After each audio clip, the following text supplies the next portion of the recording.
So where do we go from here? I've shown you a number of complications with Mill's supposedly very simple principle, and I'd like you to think about those. But I'd also like you to practice applying them.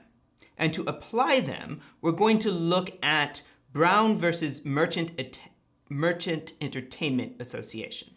This is a Supreme Court case that dealt with restrictions on violent video games.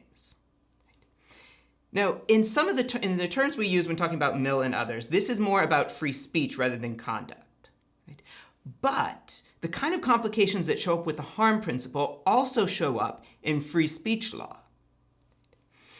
Sometimes the court will recognize that certain types of speech can cause harm to others. But they don't jump immediately to the conclusion that it can therefore be restricted. They're going to ask a number of questions. And those questions line up pretty well with the complications with Mill's harm principle. For example, they're going to ask, is this the type of harm that could justify restrictions on speech? And of course, they'll ask, to what degree is it harmful? They'll also ask, is there the right kind of causal connection?